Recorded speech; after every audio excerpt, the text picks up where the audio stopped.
Good evening everyone, good evening, good evening, good evening, नमस्कार, स्वागत, वंदन, अभिनंदन आप सभी का। आज की क्लास में आप सभी का स्वागत है। Am I audible and visible to you guys? नमस्कार, स्वागत, वंदन और अभिनंदन। स्वागत है आप सभी का आज के इस सेशन में। आशा करता हूं मैं आपको बेहतरीन तरह से दिखाई और सुनाई दे रहा हूंगा। जल्दी जल्दी बताओ जरा चैट में, am I audible and visible to you guys? क्या हाल है दोस्तों? Welcome welcome welcome welcome to this session. I hope I am audible and visible to you people. स्वागत है आप सभी का आज के इस सेशन में। क्या चल रहा है मित्रों? आइए वो बताइए।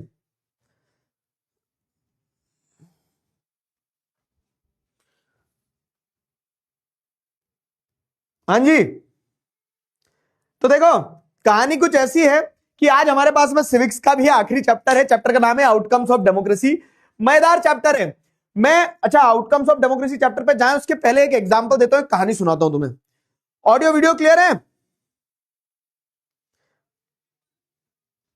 आज भी मिलवाओगे? हाँ मिलवाएंगे ना, रुक तो जाओ जरा। क्या चल रहा है? जो बच्चे बोल रहे हैं ना फॉग चल रहा है, ये ठंड वाला जो फॉग है ना बेटा, उसमें घुमा दूंगा, आप मिलोगे भी नहीं। आइए,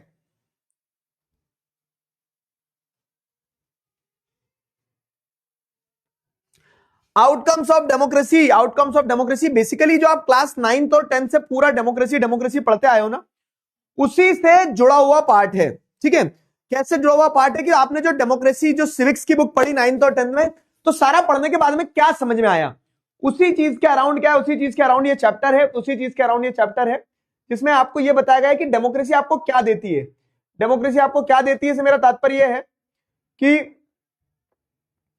डेमोक्रेसी ने, जैसे एक कार है, एक कार लिया आपने, तो कार लेने के बाद में आपको समझ में आएगा कि वो कार क्या आउटकम प्रोड्यूस करती है। क्या आउटकम प्रोड्यूस करती है से मेरा तात्पर्य है कि वो माइलेज कैसा दे रही है, ठीक है, वो कार की बिल्ड क्वालिटी कैसी है, वो कार स्मूथ है या नहीं है। तो ये सारी चीजें किसमें आएगी? ये सारी चीजें आउटकम्स ऑफ अ कार में आएगा कि हाँ एक कार लिया आपने, तो कार आपको क्या आउटकम दे रही है। ठीक है, वो कार आपको क्या आउटकम दे रही है, तो आउटकम्स ऑफ अ कार हो गया वो। तो वैसे आपने डेमोक्रेसी चैप्टर पढ़ा, डेमोक्रेसी चैप्टर समझा, तो इस डेमोक्रेसी चैप्टर को पढ़ने के बाद में, समझने के बाद में आपको यह एहसास हुआ कि डेमोक्रेसी ने क्या आउटकम आपको दिए। क्या आउटकम आपको दिए मतलब कि क्या वो डेमोक्रेसी अकाउंटेबल है, रिस्पॉन्सिव है, लेजिटिमेट है, वो इकोनॉमिक लेवल पे क्या आउटकम प्रोड्यूस करती है, नहीं करती है। तो वही चीज अपन क्या करने वाले हैं, पूरे चैप्टर में पढ़ने वाले हैं आज। ठीक है, अप्पू हाथी ठीक हो गया बेटा, अप्पू हाथी बढ़िया है, मस्त है, बेहतरीन है। ये देखो ये देखो, ये मुस्कुरा रहा है अप्पू हाथी, है ना। तो डेमोक्रेसी ने आपको क्या आउटकम दिया, ये चैप्टर की थीम होने वाली है। समझे कि नहीं समझे? ब्रह्मास्त्र भिजवा दो। ब्रह्मास्त्र पहुंच गए सबके। एक चीज बताओ पहले, तो ब्रह्मास्त्र में तुम्हें फेंक के मारूं यहां से एक जोर से ब्रह्मास्त्र, ठीक है, छाती में लग जाए तुम्हारी। क्या बोलते हैं, सॉल्व करते हो नहीं तुम। कल मैंने जब तुमसे पोल में पूछा तो मात्र 76% बच्चे, हाँ मतलब कितना होता है, 76% बच्चों ने नहीं करा था, मतलब 24% बच्चों ने किया था। 24% बच्चों ने किया था। थोड़ी गणित कमजोर है मेरी, ठीक है, अब गणित कमजोर है इसलिए गणित के टीचर को बुला लेते हैं अपन। एक काम करो, आ जाओ आ जाओ आ जाओ आ जाओ। तो एज प्रॉमिस्ड आज भैया भर के टीम आई है, 1 2 नहीं 5 आए हैं। आज मैटर हो गया, आ जाओ आ जाओ आ जाओ। बड़े बड़े बड़े आइए सर, आ जाओ सारे आ जाओ। तो आज साइंस टीम के साथ तुम्हें मिलवाते हैं। बन भी पा रहे, इतने नहीं बन पा रहे हैं। साइंस टीम थोड़ी हमारी भारी टीम है, पूरी कंट्री की सबसे भारी टीम। तो इस कारण वो बोर्ड पे आ नहीं रहे। मुझे लग रहा है एक कोई टीचर नहीं दिख रहा है, मगनोली मैम नहीं दिख रहे हैं। मैम आगे आ जाइए मैम इधर। हाँ हाय। कल कल क्या हुआ, मैंने बोला कि कल तुम्हें साइंस टीम से मिलाऊंगा, तो साइंस टीम में तुम किस किस को जानते, तो सारी फीमेल टीचर्स के नाम लिए। मैंने क्या बोला, हमारे मेल टीचर में कांटे गड़े क्या? हमें नहीं पहचान रहे। रवि सर कुछ करना पड़ेगा भाई, बाल लंबे कर लेगा। बाल लंबे कर वो ये कर देंगे एडिट बना के। तो बच्चों this is the science team, wonderful science team, बहुत प्यारी साइंस टीम। तुम्हें बहुत मजा आएगा। कितने बच्चे साइंस लेने वाले चैट में बताएंगे। ओवर टू यू, आप लोग बताओ अब। हाँ हमने तो ली थी साइंस, हमने तो ली थी साइंस। तो बताओ रवि सर, बताना चाहोगे आप कैसे कैसे आप बच्चों को सर ये क्या क्या रखते हो आप? बंदूक रखते हो, छिपकली रखते हो, एक नांगराज भी है। अच्छा, अरे भाई ये आपको आती है? तो डर के मर जाए भाई। ये तो अपेक्षा। ये मैं आपको पहले आप आती है? बताओ, आप बताओ। एक्चुअली मैम बायो पढ़ाती है, बताओ, मैं पहले टीचर आगे ये सब हम देख रहे हैं कि सर के पास क्या क्या है क्या नहीं है। बंदूकें तो ये सारा मैंने सुना है कि कॉमर्स टीम कुछ लेकर आई थी, ह्यूमैनिटीज टीम कुछ लेकर आई थी, हम लेके जाने वाले हैं। आप हम ये सर मैं ये लेकर जा रहा नहीं मैडम, वो तो ये इसका नाम क्या है? अप्पू हाथी, और इसका नाम है अप्पू हाथी। क्या बोलते हैं, नाम भूल गया। ले जाओ यार मैम। ये इसका नाम है ड्रैगन असुर गन। पर इसका तो कुछ और नाम रखा था। नहीं, वो नाम बाद में तय अजगर AK-47 कुछ तो ऐसा नाम रखा था। होगा। ड्रैगनासुर गन। अच्छा तो कोई नहीं बोल रहा, मैं ही बोल रहा। ये जिम्मा मुझे ही उठाना पड़ेगा, बड़े बुजुर्ग होने का। बुजुर्ग होने का जिम्मा मुझे उठाना पड़ेगा। सो गाइज ये पूरी की पूरी आपकी साइंस की टीम है, मैं मैथ्स पढ़ाऊंगा और रवि सर अब आप बताओ मैं आप क्या फिजिक्स पढ़ाओगे? पढ़ाऊं। देखो बेटा, ऐसा होता है कि बोलते हैं कि साइंस बहुत डिफिकल्ट है, साइंस नहीं लेनी चाहिए, साइंस नहीं लेनी चाहिए, लेकिन ये टीम के चेहरे देख लो, बहुत आसानी, मतलब बहुत अच्छे से दोस्त। आप क्लास 11th में आओगे, आपको जर्नी ऐसी डिफिकल्ट नहीं लगेगी। क्लास 11th और क्लास 10th और क्लास 11th में बहुत बड़ा डिफरेंस है। बहुत सारी चीजें आसानी से समझ में आएगी। ठीक है, बहुत बढ़िया। हाँ, तो जैसे सर ने बोला बहुत ही ऐसा सिलेबस में ड्रास्टिक चेंज आएगा, तो डरने की जरूरत नहीं है। सारे सब्जेक्ट्स के बहुत बेहतरीन टीचर्स आपके लिए है। तो बहुत सारे बच्चे जानते भी होंगे कि मैं बायो पढ़ाती हूँ, तो बायो के लिए तो यार टेंशन मत लो, एकदम अच्छे तरीके से तुम्हारी तैयारी करवाई जाएगी। और chemistry hi guys, I am your miss exception Tapur ma'am, and मैं आपको केमिस्ट्री पढ़ाऊंगी और जितने भी एक्सेप्शन है वो सब एकदम क्लियर कर देंगे। हम क्लियर नहीं करते हैं क्योंकि हमारी क्लास में होता है clear, which is updated version of clear. So मैं केमिस्ट्री पढ़ाऊंगी और यार एकदम मस्त तरीके से तुम लोग को 11th की प्रिपरेशन हम कराने वाले हैं, क्योंकि 11th बहुत लोग बहुत डिफिकल्ट बोलते हैं, बट हमारी गारंटी हम उसको बहुत आसान बना देंगे। और हम यहाँ से लेके जो जाने वाले हैं वो ये सामान नहीं है, वो आप ही लोगो। हम नेक्स्ट ईयर के लिए यस हम आप ही को लेंगे नेक्स्ट ईयर। सो यस बच्चे क्या बोलते हैं, ये मैं लेकर जाऊँ कि नहीं? जस्टिस अभी वो मामा के गाँव गया था, बहुत दिन बाद आया घूम के। नहीं, ऑफिस में बहुत दिन से। सर सब आपके लिए कुछ लाए थे, लेकिन आपको देना तो चाहिए कुछ हम लोग को। मैं दूंगा के बच्चे, ये सारे बच्चे दूंगा आपको। सारा प्यार। ढेर सारा। क्या पता सर को क्लास के बाद आज क्या क्या ना मिले। मुझे क्या मिलेगा, मेरे पास तो ऑलरेडी है ये। क्लास में मगर बदलनी बच्चों। आपकी 11 तारीख को मैराथन है? हाँ, ये लो मैम, आप भी बताओ आप क्या पढ़ाने वाले क्या पढ़ाने वाले हो आप? वैसे तो मैडम, संस्कृत मैं पढ़ाएंगे। नहीं हूँ। मैं यहाँ नहीं हूँ। वर्ड बोल दो आप फिर से हाँ। वो तो अब सीख गए बच्चे याद नहीं हुआ अभी भी। एक बार। Supercalifragilisticexpialidocious।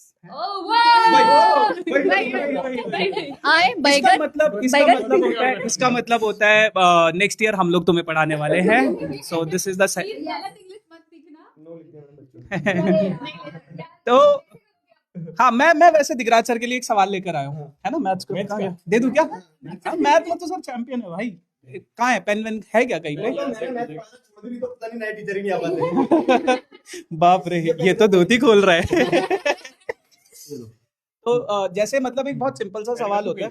हाँ, पेज ऐड कर दो। लिखते कैसे इस पे? हाँ, बस ऐसे शुरू। अच्छा, सीधे शुरू। तो जैसे ये है 2 की पावर x है और 2 की पावर 3 है, तो सर x की वैल्यू क्या होगी?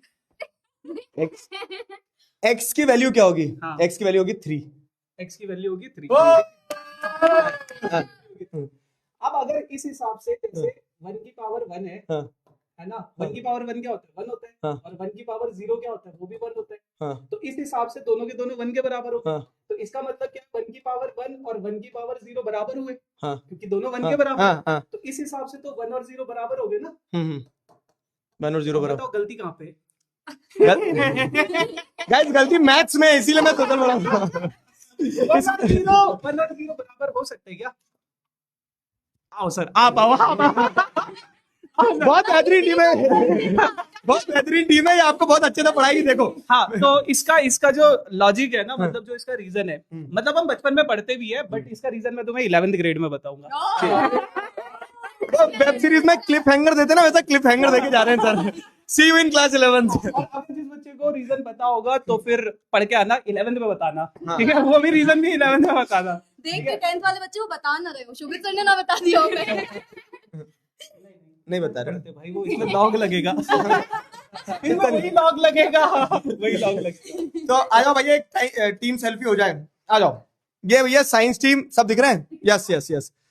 तो सारे टीचर्स को टैग करना। Are you guys excited 11th में पढ़ने के लिए? वो और 11th में आओगे तो वो करना भी सीखेंगे। सिखाएंगे। पूरी तरह की स्पेशल क्लासेस चलती वो।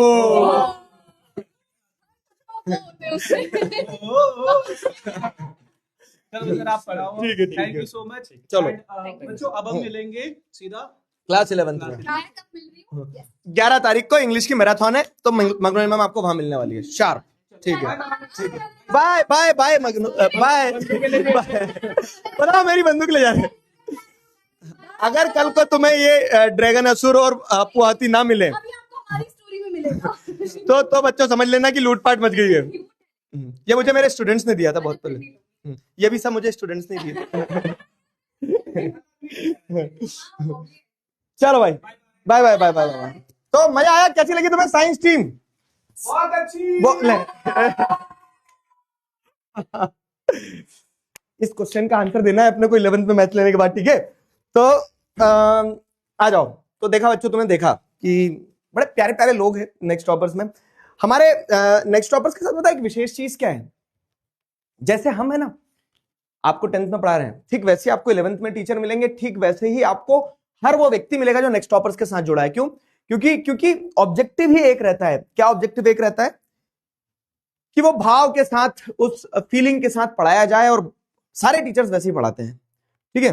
तो मैं अगर आपसे बोलूं भी ना कि हो सकता है कि इस चीज का क्रिटिसिज्म, उस चीज का क्रिटिसिज्म, नेक्स्ट टॉपर्स ऐसा, नेक्स्ट टॉपर्स वैसा, लेकिन एक चीज है जो मैं सीना ठोक के कह सकता हूं, क्या कि नेक्स्ट टॉपर्स जो है ना, वो बच्चों के लिए सबसे ज्यादा और सबसे पहले सोचने वाला प्लेटफॉर्म है, और उसीलिए शायद सबसे ज्यादा बच्चे, देश में सबसे ज्यादा बच्चे नेक्स्ट टॉपर्स को प्यार करते हैं, ठीक है? तो दैट इज द केस। तो लवली साइंस टीम थी। सारे टीचर्स से मिलना, जानना, समझना इनको, ठीक है? इनके वीडियोस देखना। नेक्स्ट टॉपर साइंस कर का 11th का चैनल है, तो तुम 10th के बाद 11th में जाओगे तो इन्हीं से पढ़ोगे, ठीक है? चलो आ जाओ। ये क्यों आ गया? तो आउटकम्स ऑफ डेमोक्रेसी बता रहा था मैं तुम्हें। अब सब यही है बेटा, कोई कहीं नहीं गया। अप्पू हाथी और ड्रैगन असुर और सब अपनी क्लास में ही है, किसी को नहीं जाने दिया।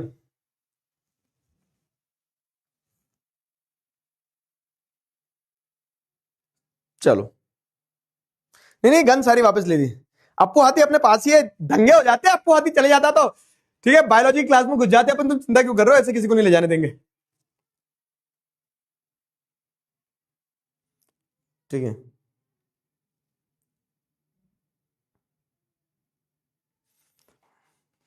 मगनोलिया मैम आपको इंग्लिश पढ़ाएंगी।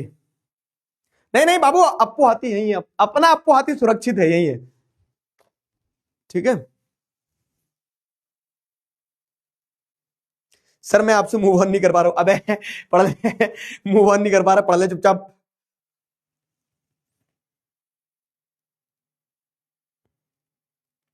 चलो चलो चलो चलो, चैप्टर अच्छा है, मजेदार, आउटकम्स ऑफ डेमोक्रेसी। देखो मैं आपको इस चैप्टर में बहुत ज्यादा कॉम्प्लिकेट नहीं करूंगा, सिंपल चीज बता रहा हूं। तो हम 3 तरह के आउटकम देखने वाले हैं डेमोक्रेसी के। पहला आउटकम होगा आपका ये पॉलिटिकल आउटकम, है ना? मैं लिख देता हूं कि पॉलिटिकली डेमोक्रेसी क्या आउटकम देती है। कि आपने डेमोक्रेसी को चलाया, 9th और 10th में डेमोक्रेसी पढ़ा, तो डेमोक्रेसी क्या आउटकम देती है।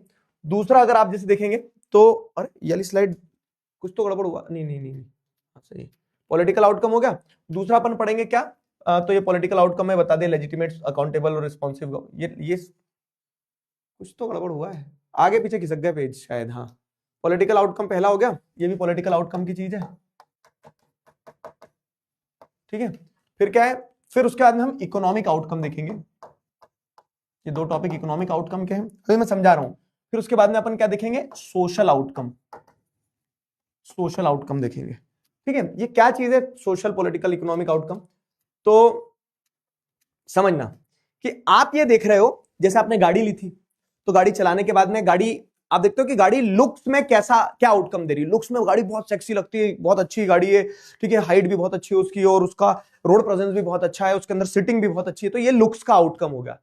फिर पावर का आउटकम देखोगे आप गाड़ी का, तो पावर का आउटकम आपको पता चल रहा है कि गाड़ी का थ्रॉटल बहुत खतरनाक है, एक्सीलरेटर बहुत अच्छा उठता है और पिकअप बहुत अच्छा है ये वो, ठीक है। जैसे अगर आप देखेंगे 3 लीटर इंजन है उसमें और ये वो सारी चीजें, तो आपने गाड़ी का पावर का आउटकम देख लिया। पावर के बाद में फिर आप देखोगे कि सेफ्टी, तो सेफ्टी के टर्म्स में गाड़ी क्या आउटकम देती है, तो आपको पता है कि 9 एयर बैग्स हैं उसमें और ये है और वो है, अडास लगा हुआ है।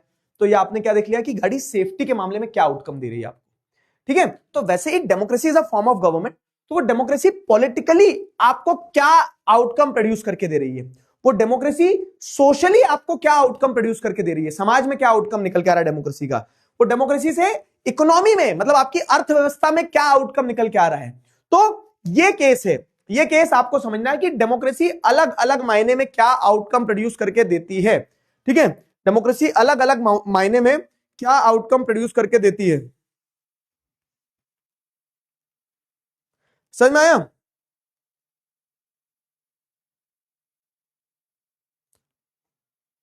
क्लियर हुआ?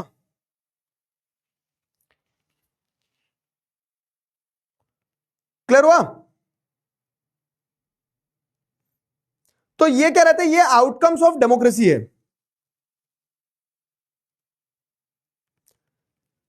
अब जैसे मैंने आपको गाड़ी के एग्जांपल से बताया,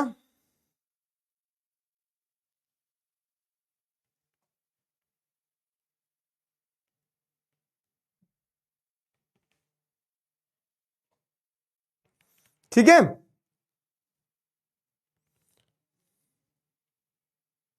समझ में आया?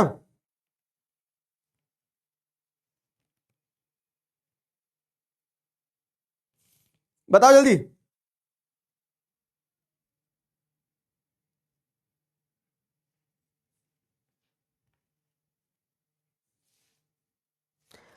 चैप्टर की एसेंस समझ में आया ना कि चैप्टर क्या है? चैप्टर बेसिकली वही है कि आप डेमोक्रेसी को अलग अलग मायने पे देखोगे। तो अब देखो, कार को तो आप चला के देख लोगे कि उसका लुक्स में कैसी लग रही है वो, ठीक है, लुक एंड फील में कैसी है कार का, पावर कैसा है, कार की सेफ्टी कैसी है, तो वो आपको चला के पता चल जाएगी।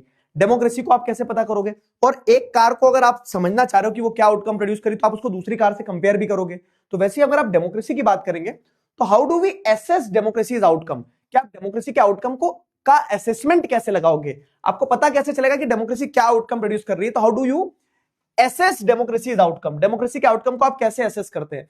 तो डेमोक्रेसी के आउटकम को आप कैसे एसेस करते हो, देखो, तो democracy is better form of government when compared with dictatorship और एनी अदर अल्टरनेटिव।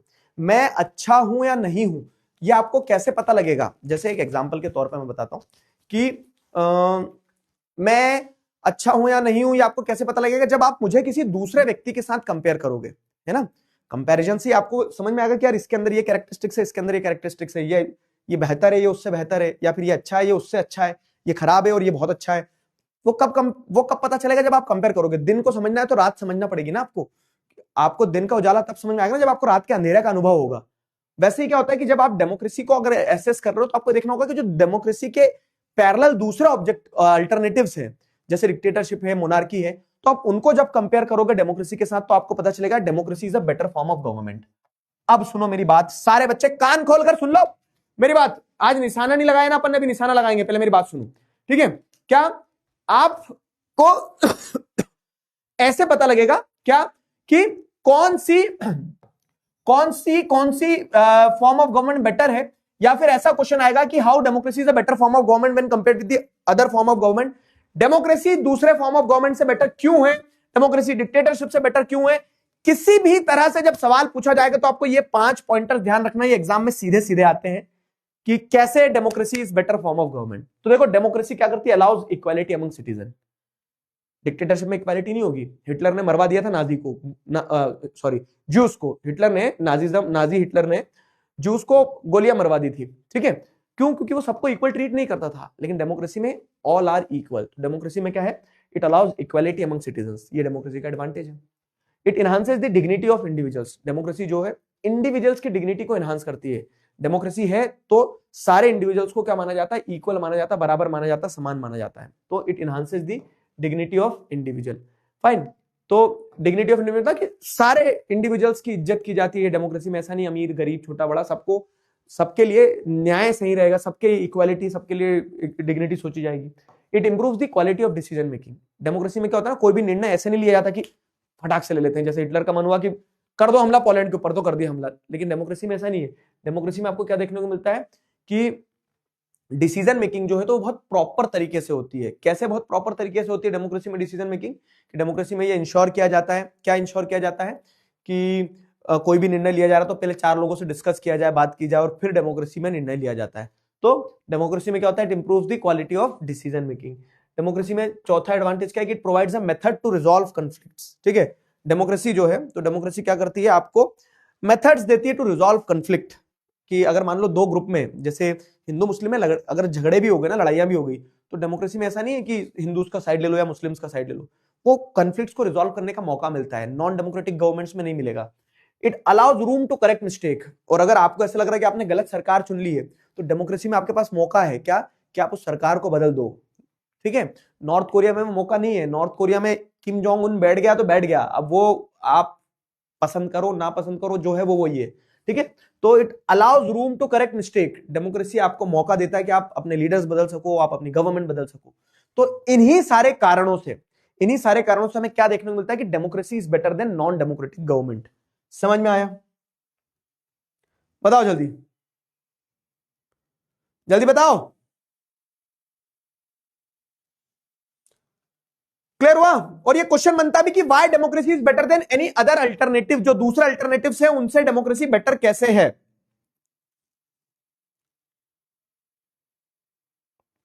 ठीक है,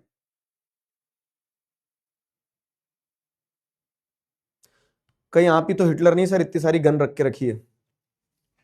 चिगारा भाई और हिटलर के बीच में डिफरेंस समझ नहीं आता क्या तुझे? उठाऊं क्या मैं गन? बताओ। कैसे गेस्ट आए थे सर? बिना कुछ दिए चले गए? नहीं, वो लेके गए ना यहाँ से बहुत सारे बच्चों का प्यार, तो तुम जाना है उनके पास। बाबुल की दुआएं लेती जा। कितने बच्चे ऐसे हैं जो साइंस स्ट्रीम लेने वाले हैं और साइंस मतलब अभी सिर्फ साइंस का ही सोचा है कि साइंस ही लेना, जेई नीट वगैरह कुछ नहीं सोच रहे, सिर्फ साइंस लेंगे, है ना?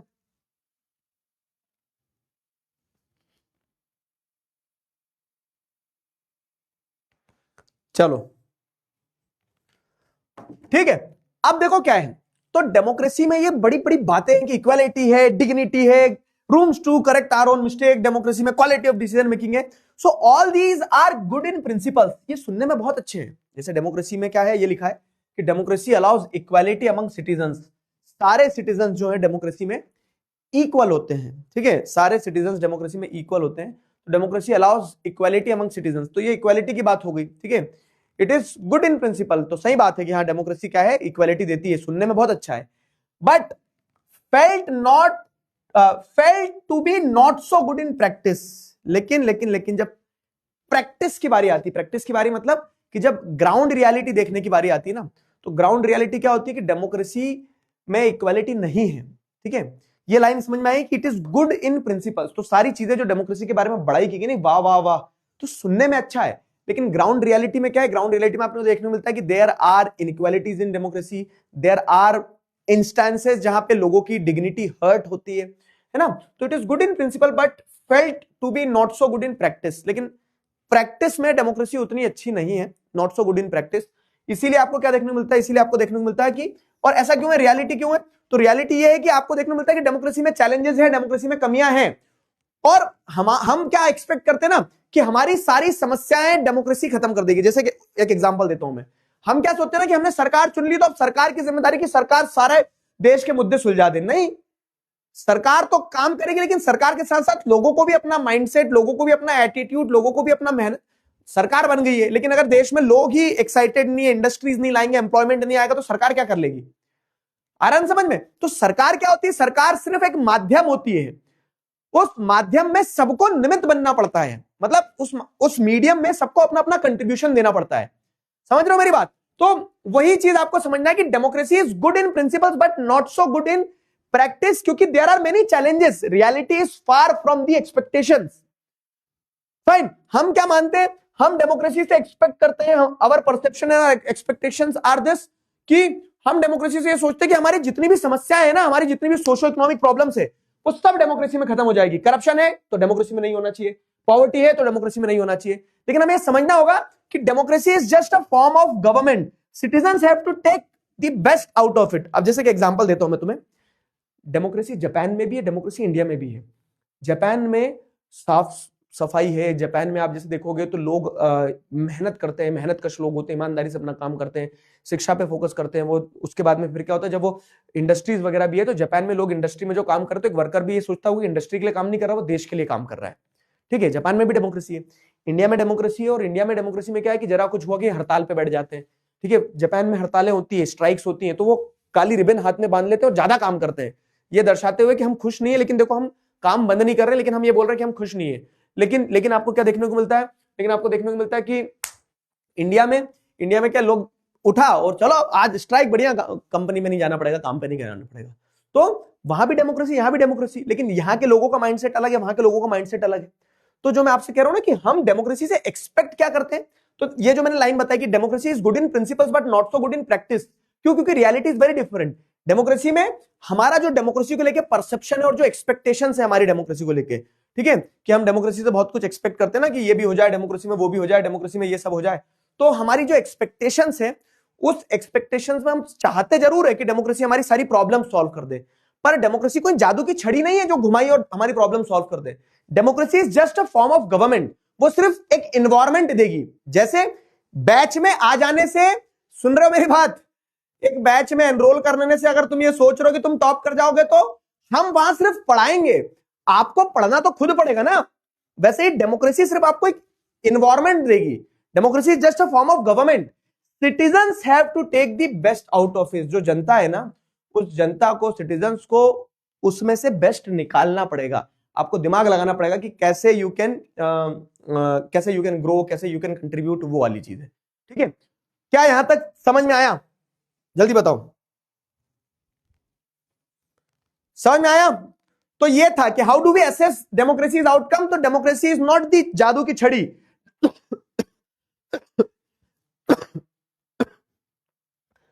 Democracy is just a form of government. उस फॉर्म ऑफ गवर्नमेंट का आपको बेस्ट तरीके से इस्तेमाल करना होगा, और तभी क्या होगा, तभी ग्रोथ हो पाएगी। ठीक है, और डेमोक्रेसी क्यों बेटर है दूसरे फॉर्म ऑफ गवर्नमेंट? तो उसके लिए 5 पॉइंट है, इसमें सीधा 5 नंबर का क्वेश्चन आता है एग्जाम में। क्लियर है? यहां तक क्लियर है? तो अब अपन देखेंगे कि डेमोक्रेसी को अलग अलग तरह से कैसे, डेमोक्रेसी के आउटकम को अलग अलग तरह से कैसे एसेस किया जा सकता है। How is democracy better than other form of government? Choose the most appropriate option. सबसे अप्रोप्रिएट ऑप्शन क्या है इसमें? देखो, it enhances the dignity of individual, it promotes the equality among allies, it promotes tendency of private ownership only, it increases the individualism. बताओ, बताओ बताओ बताओ बताओ बताओ जल्दी। पोल दे दिया मैंने तो बेटा।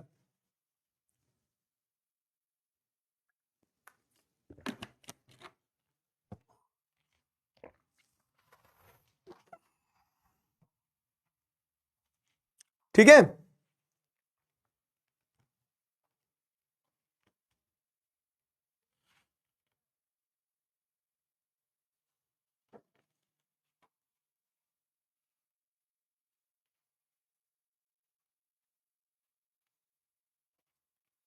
बताओ जल्दी बताओ। पोल दे दिया। हाँ, 3, 2, 1, time up time up time up. 66% बच्चों ने ए आंसर लगाया। A is the right answer, very good. कि डेमोक्रेसी क्यों बेटर फॉर्म ऑफ गवर्नमेंट है? क्योंकि देखो, इक्वालिटी अमंग अलाइड्स नहीं, सब में इक्वालिटी देती है, promotes tendency of private ownership only नहीं, इंक्रीजेस इंडिविजुअलिज्म नहीं। यही सही बात है कि सब में डिग्निटी इनहांस करती है। अब आपको क्या करना है, ये वाला पेज आगे आ गया। पहले ये है कि डेमोक्रेसी के आउटकम देखना है, तो अपन पहले पॉलिटिकल आउटकम देखेंगे कि राजनीतिक रूप से डेमोक्रेसी आपको क्या आउटकम प्रोड्यूस करके देती है। ठीक है, राजनीतिक रूप से डेमोक्रेसी आपको क्या आउटकम प्रोड्यूस करके देती है, ये देखते हैं अपन। तो डेमोक्रेसी आपको अकाउंटेबल, रिस्पॉन्सिव और लेजिटिमेट फॉर्म ऑफ गवर्नमेंट देती है या नहीं देखती है। ठीक है, हम इस पार्ट पे आउटकम देखेंगे डेमोक्रेसी का, कि डेमोक्रेसी एक अकाउंटेबल गवर्नमेंट प्रोड्यूस करती है या नहीं, एक रिस्पॉन्सिव गवर्नमेंट प्रोड्यूस करती है या नहीं, एक लेजिटिमेट गवर्नमेंट प्रोड्यूस करती है कि नहीं। अब उससे पहले तीनों शब्द समझना जरूरी है कि अकाउंटेबल क्या है, रिस्पॉन्सिव क्या है, लेजिटिमेट क्या है। तो पहले मैं तीनों शब्द समझाता हूं। अकाउंटेबल समझो। क्या हुआ भाई साहब, आपकी स्कूल में टीचर ने क्या बोला, मॉनिटर को, एक मॉनिटर मोटा सा चश्मा लगा के बेचारे को खड़ा कर दिया, जिसकी बड़ी बड़ी फ्रेम रहती है ना चश्मे की, मोटा सा चश्मा, तो उस मॉनिटर को खड़ा कर दिया। टीचर ने बोला कि you stand here, I go to principal office, come in 2 minutes, till then take care class. ठीक है, टीचर ने बोल के चलेगी। अब क्या है, अब वो बच्चा खड़ा है, मॉनिटर, वो मॉनिटर बेचारा ऐसा खड़ा है, और जैसे ही टीचर बाहर गई तो इधर से एरोप्लेन उड़ रहे हैं, इधर से चौक जा रही, इधर से डस्टर जा रहा है, इधर से किसी के बैग में से किताबें निकल रही है, जो पंखे बने थे उन पंखों का फ्लावर बना दिया किसी ने जो क्या बोलते हैं ना कि जू में जैसे चिंपांजी नहीं लटक जाते खिड़कियों पे, और खिड़कियों के ऊपर लटक लटक के खिड़कियां तोड़ दी, कांच तोड़ दिए। टीएलसी चल रहा है, मैच टेबल चेयर लेडर जो होता था ना डब्ल्यूडब्ल्यूई में, तो बच्चे एक दूसरे को पटक रहे हैं, 2-3 बेंच वगैरह तोड़ दिए। उतने में टीचर लौट के आई। अब टीचर देखेगी वो मॉनिटर बेचारा वहीं खड़ा है, तो टीचर क्या बोलेगी मॉनिटर से, अकाउंटेबल हु। ठीक है, हिंदी टीचर थी, तो अकाउंटेबल हु। अब क्या होगा ना, तो यहां पे अगर जैसे देखा जाए तो जो भी हुआ क्लास में, उस क्लास में जो भी ये जू बना था 2 मिनट के लिए क्लास, तो उस क्लास के जू बनने के पीछे का कारण, मतलब इसके लिए जिम्मेदार कौन है, इसके लिए जवाबदेह कौन है, किससे पूछा जाए, तो टीचर जिसको खड़ा करके गई थी वो उससे पूछेगी, है ना। टीचर जिसको खड़ा करके गई थी तो टीचर उससे पूछेगी। अकाउंटेबिलिटी का मतलब यही होता है कि हु इज आंसरेबल। तो क्या एक डेमोक्रेसी अकाउंटेबल गवर्नमेंट प्रोड्यूस करती है, ये देखेंगे। अकाउंटेबल। रिस्पॉन्सिव का मतलब क्या होता है, देखना अभी। रिस्पॉन्सिव का मतलब मैं अभी समझाता हूं तुम्हें। अगर मैंने ऐसे डराया तुम्हें, तो तुमने क्या करा, तुरंत रिस्पॉन्ड कर दिया, ऐसे हट गए या फिर जो भी है, डरे थे। रिस्पॉन्सिव का मतलब क्या होता है कि according to the situation you are responding, वही रिस्पॉन्सिव होता है। तो क्या डेमोक्रेसी एक रिस्पॉन्सिव गवर्नमेंट होती है? क्यों? क्योंकि आपको देखने को मिलता है कि डेमोक्रेसी में अगर जनता ये चाह रही है ना कि साफ पानी होना चाहिए, नल लगाओ, तो सरकार को तुरंत साफ पानी अवेलेबल करवाना पड़ेगा। तो उस मायने हम कहते हैं कि नीड ऑफ द पीपल जो उसके अकॉर्डिंग अगर आप रिस्पॉन्ड कर रहे हो तो आप रिस्पॉन्सिव हो, तो ये रिस्पॉन्सिव हो गया। लेजिटिमेट क्या होता है? अब जैसे क्या है कि एग्जाम चल रहे हैं, आपके एग्जाम चल रहे हैं, तो आपको चीटिंग करना थी, आपने क्या करा, बोला सर एग्जाम्पल सारे ऊट पटांग वाले दे रहे हो आप, तो आपने क्या करा, आपने आपकी क्लास में एक बच्चा है, गधा बच्चा है, इसको कुछ नहीं पता है, इसको ये नहीं पता आज पेपर गाएगा था, आपने उससे पूछा और उसने बोला अबे बी लगा दे, आंसर मैं बोल रहा हूं। ठीक है, आप बोलोगे लगा दूं बी, बोला मैं बोल रहा हूं बी लगा दे, आज मुझे पता है ना, आज साइंस का पेपर है ना, वो पेपर चल रहा है मैथ्स का, ठीक है, बोला बी लगा दे। तो आप सोचोगे 2 मिनट के लिए, और फिर वहीं पे क्या है, आपके बाजू में टीना बैठी है। टीना कौन? टीना क्लास की टॉपर। ठीक है, टी से टीना, टी से टॉपर। टीना ने बोला कि नहीं, इसका राइट आंसर ए है। तो अब आप ए ही लगाओगे, इसलिए नहीं कि आप टीना के ऊपर फिदा हो गए, आप इसलिए लगाओगे क्योंकि आपको लग रहा है कि टीना ने जो आंसर दिया वो लेजिटिमेट आंसर है। क्यों? क्योंकि टीना जो है तो वो पढ़ने लिखने वाली टॉपर बच्ची है। तो लेजिटिमेट क्या होता है, मतलब लेजिटिमेट मतलब कि जब भी किसी चीज की वैल्यू हो उसको लेजिटिमेट कहते हैं। वही है कि टीना का आंसर लेजिटिमेट होगा, और ये जो भी था टमाटर दास का आंसर लेजिटिमेट क्यों नहीं होगा? क्योंकि टीना जो है पढ़ने लिखने वाली बच्ची थी। तो लेजिटिमेसी का मतलब क्या है कि डेमोक्रेटिक गवर्नमेंट एक लेजिटिमेट गवर्नमेंट है कि नहीं, तो आप डेमोक्रेटिक गवर्नमेंट की वैल्यू है कि नहीं है यह बताना है। तो चाहे भी जैसी भी डेमोक्रेटिक गवर्नमेंट हो, चाहे चोर हो, निकम्मी हो, लुटेरी हो, लेकिन डेमोक्रेटिक गवर्नमेंट जैसी भी है वो कैसी है? जनता की गवर्नमेंट, उसकी लेजिटिमेसी है। क्यों? क्योंकि it is people's own government, उस सरकार को चूज किया जनता ने ही है। तो वो खराब भी है तो खराब ही चूज करी जनता ने, अब हम क्या कर सकते हैं। वो ऐसा होता है ना, टेढ़ा है मगर मेरा है, तो वो सरकार जैसी भी है वो सरकार लेजिटिमेट है क्योंकि उसको लोगों ने चूज किया है। हिटलर भले कितना ही अच्छा लीडर रहा हो, लेकिन हिटलर की गवर्नमेंट कभी लेजिटिमेट नहीं रहेगी, क्योंकि उसने खुद को अपने आप स्टैब्लिश किया था। समझ में आया? उसने खुद को अपने आप स्टैब्लिश किया था, नॉन डेमोक्रेटिक तरीके से काम कर रहा था, जनता कभी पसंद नहीं करेगी उसको। समझे कि नहीं समझे बताओ? तीनों टर्म्स समझना जरूरी थी।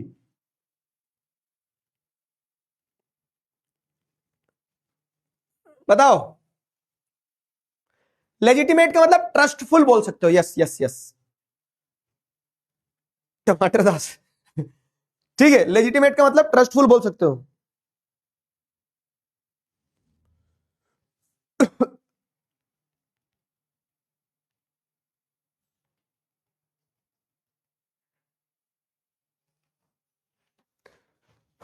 समझ में आया?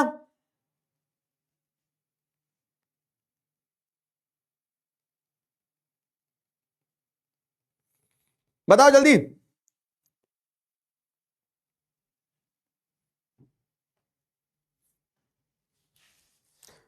हाँ हाँ हाँ,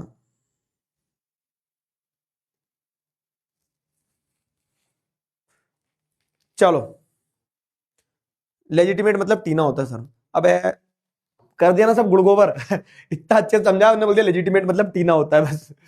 तो आ जाओ, अकाउंटेबल, रिस्पॉन्सिबल, लेजिटिमेट गवर्नमेंट क्या होता है? तो अकाउंटेबल मतलब an accountable government is answerable to its citizen. It is responsible for all the decision it makes and have an obligation to explain their decision and action to the citizen. तो क्या एक democratic government accountable government होती है? तो yes, एक democratic government accountable government होती है, क्योंकि एक अकाउंटेबल गवर्नमेंट वही होती है जो उसके जनता को जवाब दे।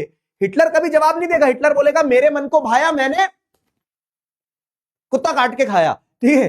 तो हिटलर क्या है ना, हिटलर जैसे अगर आप देखोगे तो Hitler is not answerable to the people, उसके मन में जो आएगा वो करेगा, ठीक है। हिटलर के मन में जो आएगा हिटलर वो करेगा। लेकिन अगर आप जैसे देखोगे कि एक डेमोक्रेटिक गवर्नमेंट में जैसा मन में आ रहा है, प्राइम मिनिस्टर के मन में जो आया प्राइम मिनिस्टर वो नहीं कर सकते। प्राइम मिनिस्टर को सोचना पड़ेगा सरकार के बारे में, पार्टी के बारे में, लोगों के बारे में, आने वाले चुनाव के बारे में, है ना। तो क्योंकि उनको जवाब देना पड़ेगा। जैसे अगर आपको 9th क्लास का ध्यान हो तो 9th क्लास में हमने पढ़ा था कि इंडिया में फेमाइन आई तो लोगों की मृत्यु कम हुई, चाइना में फेमाइन आई तो चाइना में लोगों की बहुत मृत्यु हुई। हाँ सर, इंडिया वाले मजबूत है। नहीं, इंडिया की सरकार ने इंश्योर किया कि लोगों को मरने नहीं देना है, खाना पहुंचाना है लोगों तक, नहीं तो सरकार से लोग जवाब पूछेंगे। चाइना बोला मर रहे मरने दो, खाने की कमी मरेंगे लोग। चाइना में क्योंकि डेमोक्रेटिक गवर्नमेंट नहीं है तो उन्होंने क्या, इन्होंने अकाउंटेबिलिटी नहीं पकड़ी ना कुछ भी। तो डेमोक्रेटिक गवर्नमेंट हमेशा अकाउंटेबल गवर्नमेंट होती है। समझ में आया? ठीक है। अब आप बोलोगे हाँ ठीक है सर, लेकिन वो डेमोक्रेटिक गवर्नमेंट में सर फाइल पे फाइल घूमती रहती है, निर्णय तो ले नहीं पाते हैं, है ना। There are delays in taking decision but still democracy is effective. तो दिस इज द फैक्ट कि डेमोक्रेटिक गवर्नमेंट जो है ना बहुत ज्यादा फास्ट नहीं होगी। डेमोक्रेटिक गवर्नमेंट में डिलेज होंगे कि एक फाइल से दूसरी फाइल, दूसरी फाइल से तीसरी फाइल, तीसरी फाइल से चौथी फाइल, इतने में आदमी मर जाता है। लेकिन उसके बावजूद भी डेमोक्रेटिक गवर्नमेंट क्या है ना, इफेक्टिव है। क्यों? क्योंकि डिसीजन हरीडली नहीं लिए जाते, डिसीजन डिबेट, डिस्कशन और कंसिडरेशन के बाद लिए जाते हैं। तो this makes democracy a democratic, this makes democracy a better government and accountable government. साथ ही साथ क्या ना, डेमोक्रेटिक गवर्नमेंट ट्रांसपेरेंट गवर्नमेंट भी होती है। ये भी आपको समझना है कि how democratic government is a transparent government. तो अब डेमोक्रेटिक गवर्नमेंट ट्रांसपेरेंट गवर्नमेंट कैसे बच्चे? ट्रांसपेरेंट का मतलब क्या होता है? तो जैसे ये क्या, ये ट्रांसलूजेंट है, मतलब दिख तो रहा है मुझे इधर कुछ है लेकिन क्या है वो दिख नहीं रहा, ट्रांसलूजेंट बोलते हैं ना इसको। एक होता है ओपेक। ओपेक क्या है? ओपेक मतलब ये है, अब मुझे इधर से उधर दिख नहीं रहा क्या है, ये ओपेक हो गया। और एक होता है ट्रांसपेरेंट। ट्रांसपेरेंट मतलब क्या है कि ट्रांसपेरेंट का मतलब ये हो गया, मेरी क्लास में तुम्हें सब मिल जाएगा। अब ट्रांसपेरेंट का मतलब ये हो गया, अब इधर से मुझे दिख रहा है टिकू, ठीक है। तो ट्रांसपेरेंट मतलब क्या, जिसमें आर पार दिखता हो, है ना। तो ये ट्रांसपेरेंट होता है। साइंस पढ़ा दी तुम्हें, खा जाऊं तुम्हारे साइंस वाले टीचर की नौकरी। तो डेमोक्रेटिक गवर्नमेंट एक ट्रांसपेरेंट गवर्नमेंट है। क्यों? क्योंकि डेमोक्रेटिक, ऐसा पूछ लेते हैं कि how democratic government is a transparent government. तो ये टर्म्स हैं, टर्म्स ध्यान रखना चैप्टर में बस। क्योंकि डेमोक्रेसी में जो भी डिसीजंस लिए जाते हैं ना, वो डिसीजंस एक प्रोसीजर को फॉलो करके लिए जाते हैं। अगर कोई लॉ बनना है तो लॉ पार्लियामेंट में आएगा, बिल आएगा, डिबेट होगा, डिस्कशन होगा, तब ही कोई भी चीज कानून बनेगी। तो the decisions in a democracy are taken by following a procedure and citizens know about it, hence a democratic government is a transparent government. ठीक है। तो अंदर क्या चल रहा है सरकार में वो लोगों को पता रहता है, for the name of it, for the sake of it. ठीक है, कहने को पता रहता है, लेकिन कभी कभी दिक्कत भी हो जाती है कि हमारे बारे में तो सरकार को सब पता है, हमारी आधार आईडी पैन कार्ड से लगा के सब कुछ, लेकिन हमें सरकार के अंदर की चीजें उतनी नहीं पता रहती। लेकिन हाँ, राइट टू इंफॉर्मेशन वगैरह के चलते हम पूछ सकते हैं। डेमोक्रेसी अलाउ करती कि लोग देख सके कि कैसे निर्णय लिए जा रहे हैं। ठीक है, तो इसीलिए डेमोक्रेटिक गवर्नमेंट ट्रांसपेरेंट गवर्नमेंट होती है। तो क्या आपको अकाउंटेबिलिटी वाला पॉइंट समझ में आया कि democratic government is an accountable government? बताओ। भविष्य गौर बेटा, स्पैम मत करो, मैं ब्लॉक कर दूंगा। ठीक है, डिसीजन मेकिंग प्रोसेस मतलब कि अगर लॉ बनाया गया तो कैसे बनाया गया वो पता रहता है डेमोक्रेसी में। नॉन डेमोक्रेसी में तो बंद दरवाजे के अंदर क्या निर्णय ले लिए किसको पता, जंगल में मोर नाचा किसने देखा, वैसा रहता है ना। ठीक है,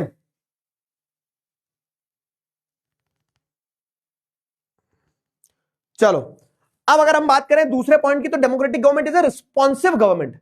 रिस्पॉन्सिव मतलब क्या है कि वही कि response to the needs and the situation. तो a government is said to be responsive government when it responds to the demand of the public and considered it very much part of the government. तो एक वही government को आप responsive government बोलोगे जो public की demand के हिसाब से रिस्पॉन्ड करती है। तो क्या डेमोक्रेटिक गवर्नमेंट एक अकाउंटेबल रिस्पॉन्सिव गवर्नमेंट है? तो देखो, डेमोक्रेटिक गवर्नमेंट अकाउंटेबल गवर्नमेंट है, डेमोक्रेटिक गवर्नमेंट रिस्पॉन्सिव गवर्नमेंट है या नहीं?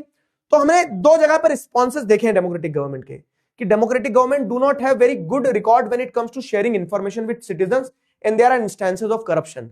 तो लोगों की एक डिमांड है क्या कि करप्शन ना हो, लेकिन डेमोक्रेसी में करप्शन हो रहा है। तो क्या डेमोक्रेटिक गवर्नमेंट रिस्पॉन्सिव गवर्नमेंट नहीं है? देखते हैं।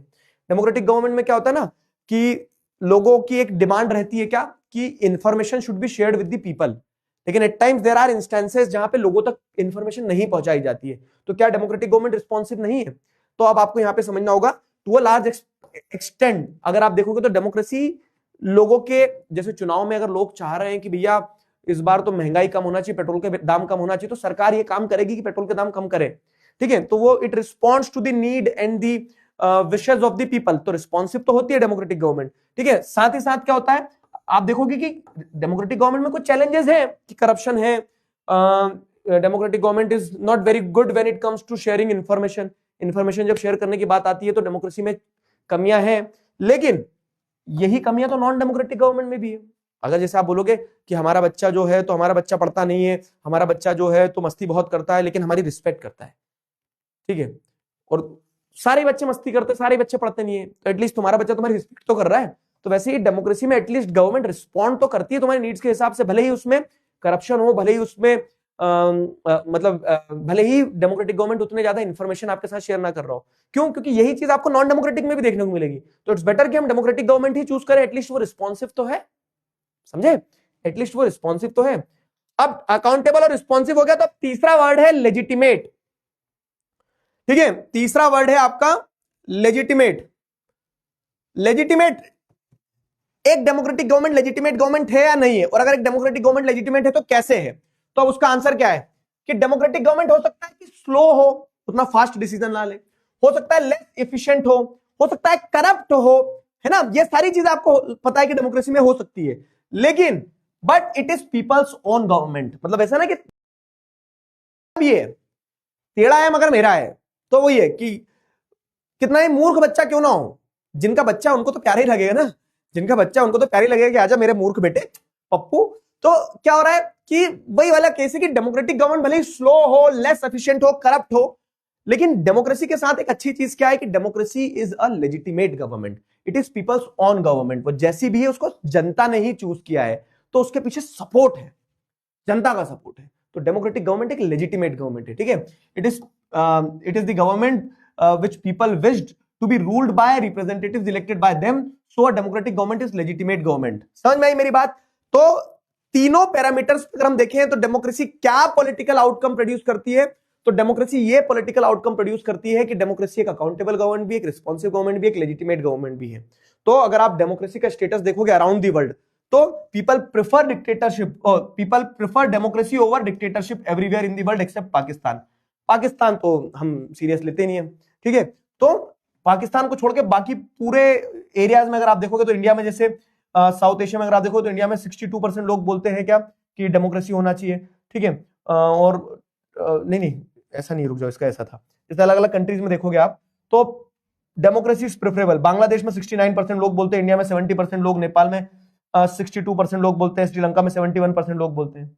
समटाइम डिक्टेटरशिप इज बेटर, तो 6% लोग बांग्लादेश में बोलते हैं कि डिक्टेटरशिप सही है, इंडिया में 9% बोलते हैं, नेपाल में 10%, पाकिस्तान में 14% और श्रीलंका में 11%। डजंट मैटर टू मी, मतलब मुझे फर्क नहीं पड़ता, मुझे फर्क नहीं पड़ता वाले बच्चे लोग कितने हैं? 25% बांग्लादेश में, इंडिया में 21% है, नेपाल में 28% और अर्धशतक के आसपास 49% लोग जो हैं तो वो पाकिस्तान में बोलते हैं कि हमें फर्क नहीं पड़ता, ठीक है? तो लेकिन आप पूरा डेटा देखोगे तो एक्सेप्ट पाकिस्तान, बाकी सारी कंट्रीज में, साउथ एशियन कंट्रीज में अधिकतर लोग यही बोलते हैं कि democracy is far better than any other form of government, dictatorship वगैरह सबसे बेटर है, ठीक है? अब ये मत पूछना कोई मुझसे कि सर पाकिस्तान में क्यों नहीं पसंद करते, नहीं करते, उनको वैसे ही रहना है, ठीक है? ये हो गया। अब यहां पे वही बताया गया कि very few doubt the suitability of democracy for their own countries. तो बहुत ही अधिकतर लोग बोलते हैं कि डेमोक्रेसी सूटेबल है उनके देश के लिए, बहुत कम लोग ऐसे बोलते हैं कि डेमोक्रेसी सूटेबल नहीं है, ठीक है? ओवरवेलमिंग सपोर्ट टू डेमोक्रेसी, तो डेमोक्रेसी को सपोर्ट करने वाले, स्ट्रांगली एग्री करने वाले बहुत लोग ज्यादा है, ठीक है? तो ये पूरा डेटा बताता है कि democracy is there are limitations in democracy है, करप्शन है, स्लो हो सकती है, एफिशिएंट नहीं होगी उतनी, लेकिन it is people's own government, it is accountable, it is responsive. तो ये पॉलिटिकल आउटकम प्रोड्यूस करती है डेमोक्रेसी, ठीक है? ये पॉलिटिकल आउटकम प्रोड्यूस करती है। चलो इस सवाल का जवाब दो, और पॉलिटिकल आउटकम पे अगर कोई डाउट हो तो बताओ। हाँ जी, Read the following statements regarding democracy and choose the correct option. It promotes equality among citizens, government by few individuals, protection of human rights, ensure checks and balance system. Choose the correct option about democracy. ठीक है, ठीक है, ठीक है, लगाओ जरा सही answer फटाफट।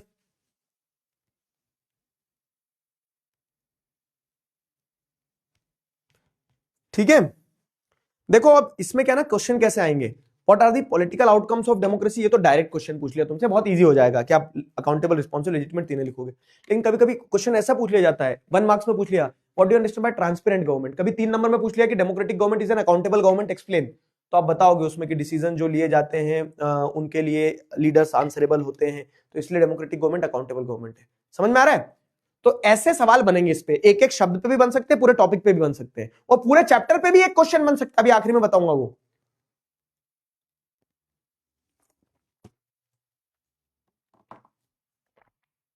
क्लियर हुआ?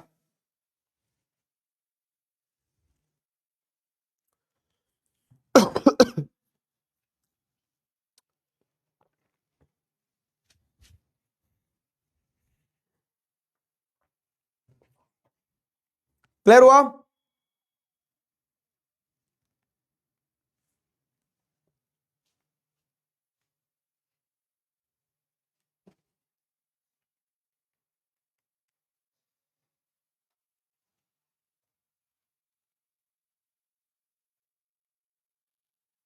चलो भाई,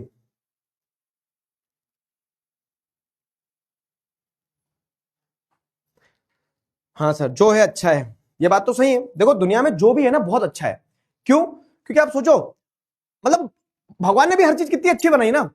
तो वो बच्चे जो चश्मा लगा के घूम रहे हैं, तो अगर कान नहीं बनाए होते भगवान ने, तो वो फिर चश्मा कैसे लगाते हैं? खिल्लियां ठोकना पड़ती है, ऐसे खिल्लियां ठोकना पड़ती है, उसके ऊपर फ्रेम लटकती है। तो जो होता है ना अच्छे के लिए होता है। भगवान ने बहुत सोच समझ के सारी चीजें करी ना, जैसे तुम बोल रहे हो कि हाँ सर डेमोक्रेसी अच्छी है, तो वैसे ही अगर मान लो कि कान नहीं होते हमारे, तो फिर जो लोग चश्मा लगा रहे हैं बेचारे, उन सारे बच्चों को बताना तुम कि शुक्रगुजार हो तुम कि भगवान ने कान बनाए। अगर कान नहीं बनाए होते तो जो चश्मा लगाते हैं उनको क्या करना पड़ता है? यहाँ 2 खिल्लियां ठोकना पड़ती है, उसके ऊपर फ्रेम लटकती। तो इसके लिए जो है बेहतरीन है, जो हो रहा है, जो बना है, जो जैसा है, वो सब कुछ अपने एक ऑब्जेक्टिव के साथ है। ठीक है?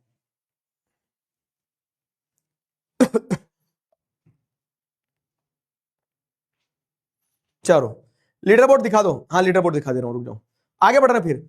सुष्मिता साहू, घूंघट वाली ओलिविया, अनुराधा केडी, यश नारायण संस्कार, आशिमा अनंत, यूजर शहनाज, आनंद शर्मा गर्व, ये सारे बच्चे लीडर बोर्ड पे हैं, और इन सारे बच्चों के लिए एक बार जोरदार तालियां हो जाए। लेंस लगा लेते सर, आंखें भी तो जरूरी है।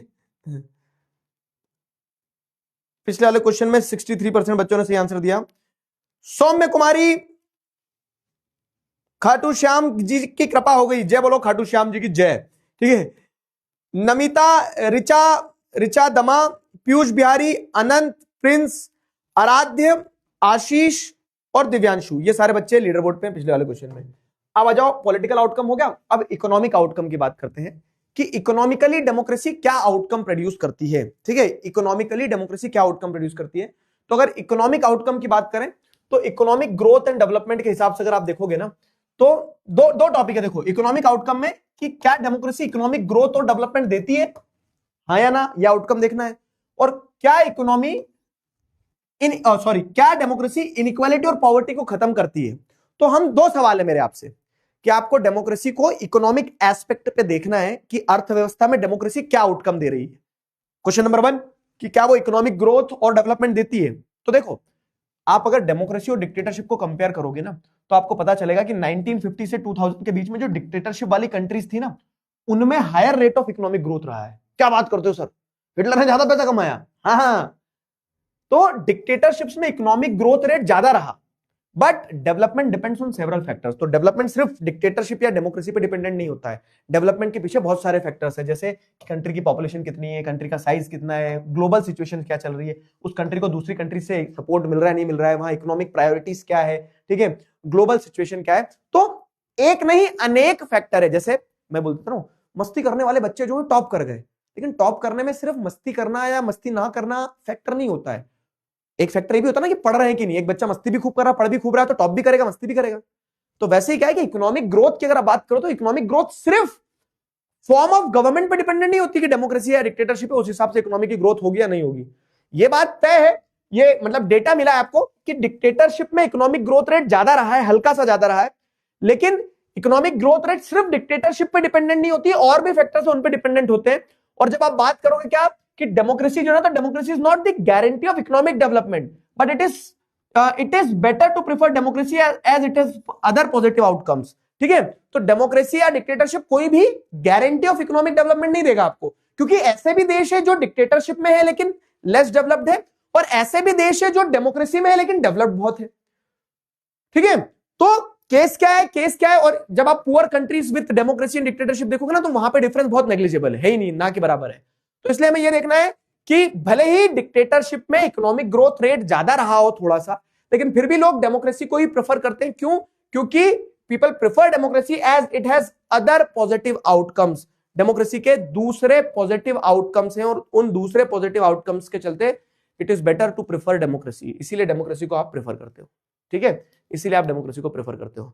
अब चलो ठीक है सर, मान लिया कि ग्रोथ में और भी बहुत सारे फैक्टर्स होते, तो डिक्टेटरशिप आगे हो गया।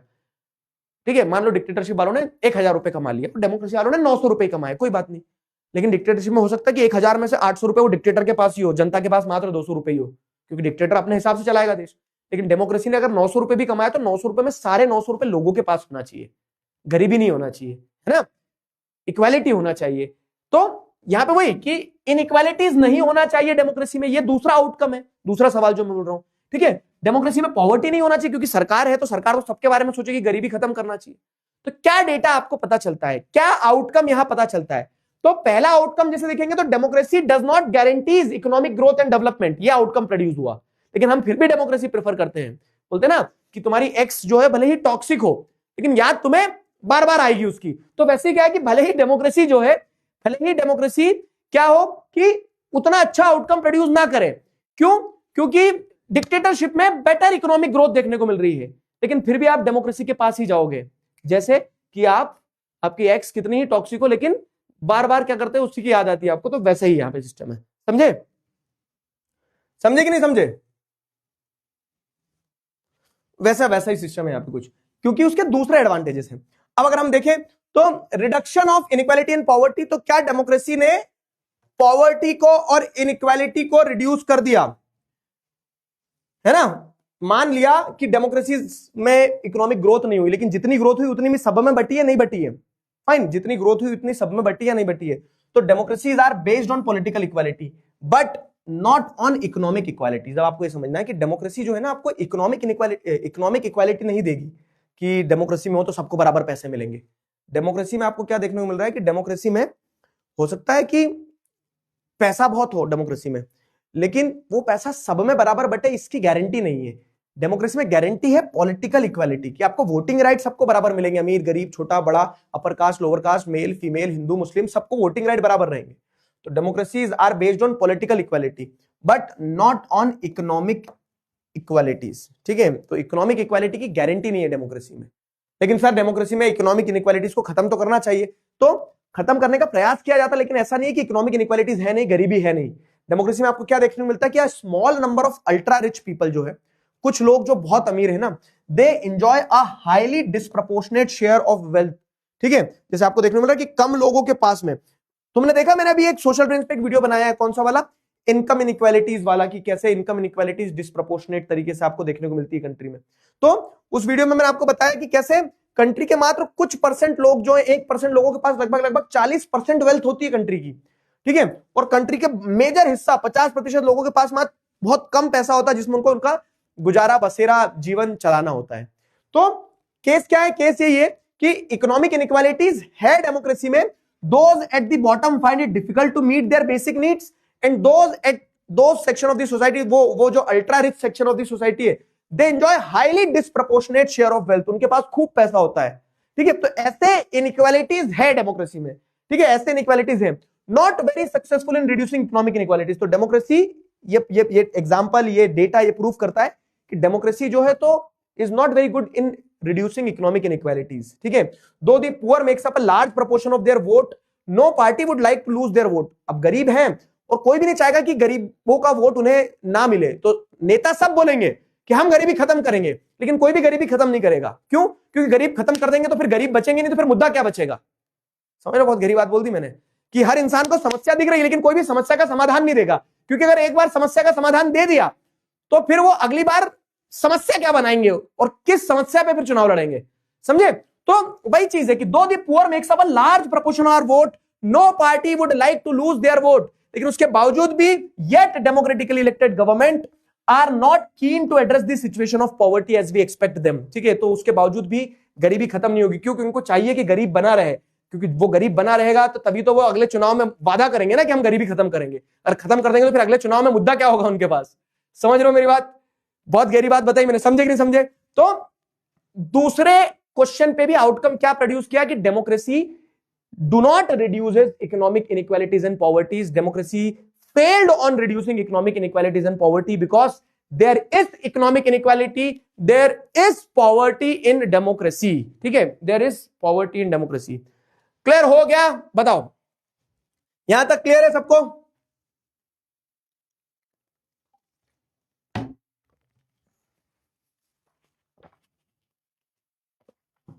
तो अपन ने इकोनॉमिक आउटकम देख लिया। अब इकोनॉमिक आउटकम के बाद में सोशल आउटकम। किसी को डाउट हो तो बताओ। आज गुस्से में क्यों पढ़ा रहे हो सर? अबे ये चैप्टर ही ऐसा है। ठीक है, गुस्से में नहीं पढ़ा रहा हूं, आज चैप्टर ही ऐसा है। क्लियर है?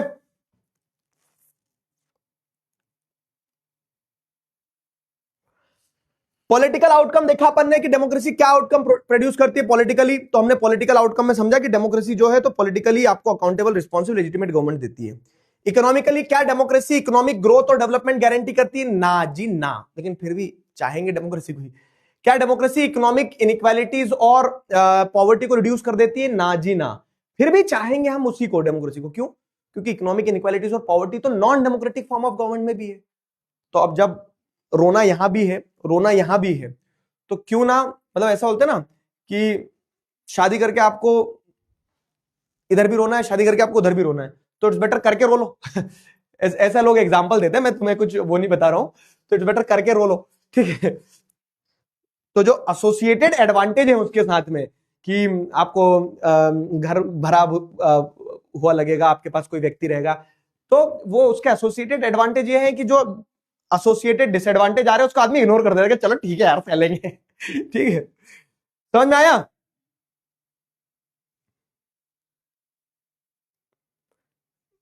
क्लियर हुआ? सरकार इकोनॉमिक इनइक्वालिटीज खत्म कर देगी तो फिर सरकार को वोट मिलेंगे ना लाले ना। जनता भी तो बदमाश होती है, अगली बार मुद्दा ही नहीं रहेगा तो जनता वोट नहीं देगी उन्हें।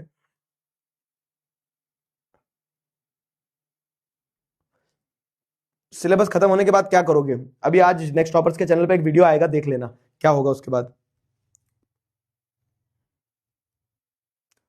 कर लो ना तो फिर आप, अबे चल जा हट। कर लो ना तो आप। सोशल आउटकम क्या प्रोड्यूस करती है डेमोक्रेसी? समझना, सोशल आउटकम मतलब क्या है कि सामाजिक स्तर पर डेमोक्रेसी क्या आउटकम देती है आपको। आप क्या एक्सपेक्ट करते हो? आप ये एक्सपेक्ट करते हो कि डेमोक्रेसी सोशल डाइवर्सिटी को अकोमोडेट करती है या नहीं करती है। सोशल डाइवर्सिटी का मतलब क्या होता है कि जो समाज में अलग अलग प्रकार के लोग होते हैं ना, वो सोशल डाइवर्सिटी का पार्ट है। ठीक है, कि हिंदू है, मुस्लिम है, तमिल बोलने वाले हैं, तेलुगु बोलने वाले, मराठी बोलने वाले हैं, गुजराती बोलने वाले हैं, तो ये सोशल डाइवर्सिटी, सामाजिक भिन्नता जिसे कहेंगे।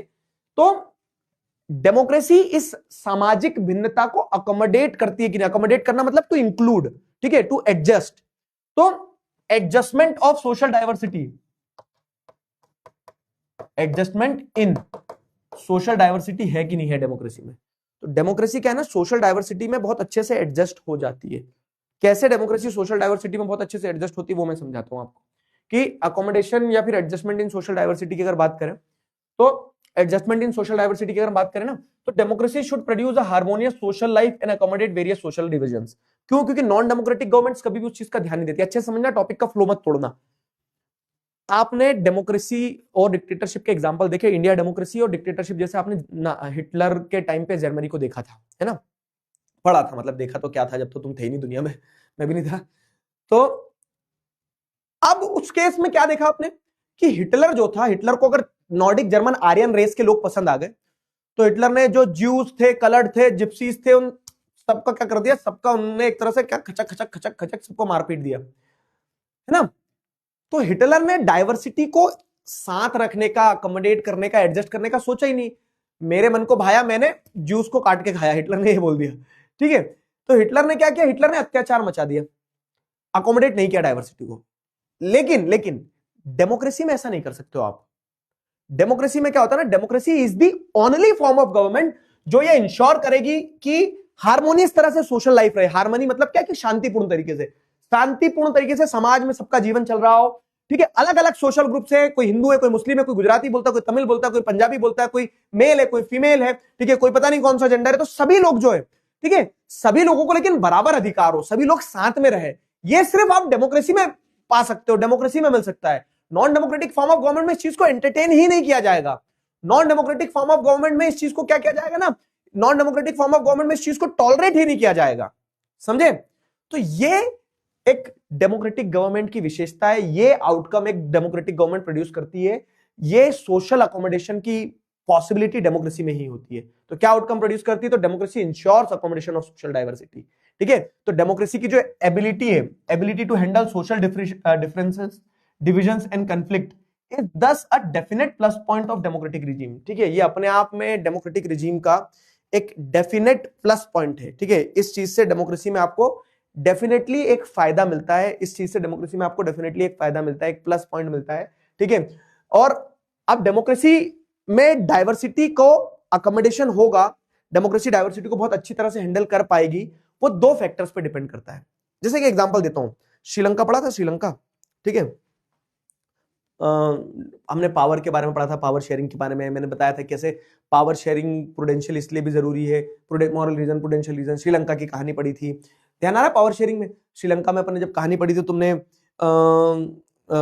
एक चीज देखी होगी क्या, कि जो छोटे भाई बड़े भाई वाला एग्जांपल दिया था मैंने तुम्हें, ठीक है, ध्यान आ रहा है। रिजीम मतलब गवर्नमेंट, रिजीम मतलब गवर्नमेंट, क्लियर हो रहा है।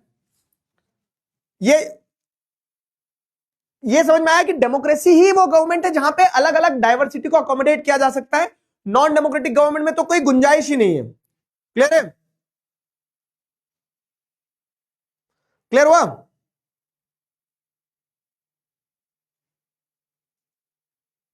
बताओ जल्दी,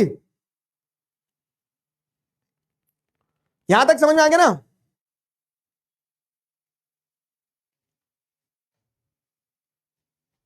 ठीक है, तो हमने हाँ हाँ, वेरी गुड। तो very good, very good, very good. तो अब आपको क्या क्या समझ में आ रहा है, क्या बता रहा था यार मैं, इंपॉर्टेंट चीज बता रहा था। हाँ, तो श्रीलंका जो है, तो श्रीलंका में भी आपको ये देखने को मिला था कि श्रीलंका जो है, तो श्रीलंका में डेमोक्रेसी जो है, श्रीलंका में डेमोक्रेसी जो है थी, लेकिन फिर भी वहां कंफ्लिक्ट हुआ, वहां अकोमोडेशन नहीं हो पाया। डेमोक्रेसी होने के बावजूद भी सिन्हालाज और तमिल्स लड़ लिए। तो whether democracy will be able to handle the differences और सोशल डिफरेंसेस, वो दो फैक्टर्स पर डिपेंड करते हैं। दो कंडीशंस हैं टू अचीव दिस, कि अकोमोडेशन हो सोशल डाइवर्सिटी का। वो दो कंडीशन क्या है, कि majority needs to work with minority. Democracy में ऐसा नहीं है कि मेजोरिटी है तो मेजोरिटी अपनी चलाए, मेजोरिटी माइनॉरिटी दोनों को साथ में काम करना पड़ेगा। जैसे इंडिया में अगर आज आप देख रहे हैं, तो इंडिया में अगर अकोमोडेशन ऑफ सोशल डाइवर्सिटी हो रहा है, हिंदू मुस्लिम सिख ईसाई साथ में रह पा रहे, तो इसलिए रह रहे हैं क्योंकि जो हिंदूज है मेजोरिटी में, वो माइनॉरिटीज को अपने साथ लेके चल रहे हैं, ठीक है। माइनॉरिटीज और मेजोरिटी दोनों मिलकर साथ काम कर रही है, तब जाके देश चल पा रहा है। नहीं तो ऐसे तो फिर लड़ेंगे। जैसे श्रीलंका में थी डेमोक्रेसी, लेकिन वो लड़े क्यों, क्योंकि उन्होंने साथ एक दूसरे के काम करने की नहीं सोची। दूसरी चीज जो आपको ध्यान रखना होगी क्या, कि two conditions to achieve this, कि अकोमोडेशन हो सोशल डाइवर्सिटी का। तो पहला तो majority needs to work with minority, और दूसरा क्या है, rules by majority does not become rule by majority community in terms of religion और रेस और लिंग्विस्टिक ग्रुप्स। ये अच्छे से समझना कि डेमोक्रेसी में हम कहते हैं ना रूल ऑफ मेजोरिटी होता है, तो rule of majority of vote होना चाहिए, rule of majority of opinion होना चाहिए, कि मैं आज इस पार्टी को वोट दे रहा हूं और ये पार्टी को सब लोग वोट दे रहे हैं, तो मैं मेजोरिटी का हिस्सा हूं। और अगर मैं कल को इस पार्टी को वोट दे रहा हूं लेकिन सब लोग इस पार्टी को वोट नहीं दे रहे, तो मैं माइनॉरिटी का हिस्सा भी हूं। तो मेजोरिटी माइनॉरिटी है ना, आपकी वोटिंग प्रेफरेंस के हिसाब से तय होना चाहिए। ये मेजोरिटी रूल का मतलब ये ना हो जाए कि कोई मेजोरिटी कम्युनिटी रूल करे on the basis of religion, race और लैंग्वेज। अगर आप बोल रहे हो कि डेमोक्रेसी में देयर शुड बी मेजोरिटी, और आप बोलते हो कि डेमोक्रेसी में there should be majority, India में हिंदूज मेजोरिटी में, तो हिंदूज ही रूल करे, तो ये तो फिर क्या हो जाएगा ना, अकोमोडेशन नहीं होगा। ये तो एक तरह से आप क्या देख रहे हो, कम्युनलिज्म हो जाएगा, ये तो दिक्कत हो जाएगी। तो जो रूल ऑफ मेजोरिटी की बात हो रही, तो rule of majority by majority community नहीं होना चाहिए on the basis of religion, race और लैंग्वेज। वो रूल ऑफ मेजोरिटी मतलब होना चाहिए rule of majority on the basis of their voting preference, जिसके चलते हर आदमी को मेजोरिटी में आने का और माइनॉरिटी में आने का मौका मिले उसके वोट के हिसाब से, समझे? तो ये दो चीजों का ध्यान रखना होता है, समझ में आया? ये दो चीजों का ध्यान रखना होता है, तभी क्या होता है, तभी सिस्टम चल पाता है सही। पावर शेयरिंग वाले चैप्टर से थोड़ा और कनेक्ट करोगे कि श्रीलंका में वो होने के बावजूद भी, डेमोक्रेसी होने के बावजूद भी दिक्कत थी, क्यों? क्योंकि वहां पे उनने मेजोरिटी का मतलब सिन्हाला मेजोरिटी कर दिया था, तो लैंग्वेज, रिलीजन और कल्चर के बेसिस पे मेजोरिटी नहीं बनाना है, वोटिंग ओपिनियन, और मेजोरिटी और माइनॉरिटी को साथ में काम करना है, समझे? एक बच्चा लिख रहा है क्या कि सर डेमोक्रेसी घर में भी नहीं होती है, मैं छोटा भाई हूं तो मेरे साथ डिस्क्रिमिनेशन होता है। गलत गलत गलत लाले गलत, छोटे भाई के साथ डिस्क्रिमिनेशन नहीं होता है, ऐसा नहीं, छोटे को ज्यादा लाड़ से रखा जाता है, है?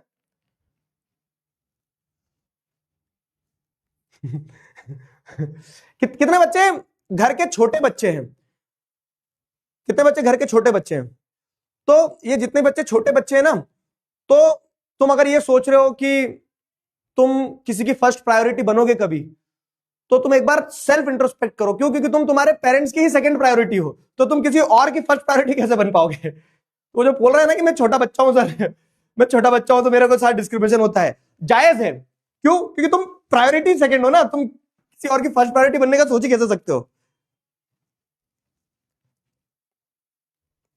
बड़े वाले सारे खुश होकर, जितने भी छोटे वाले सब बोल रहे थे सर हमारे साथ अन्याय हुआ है। ठीक है,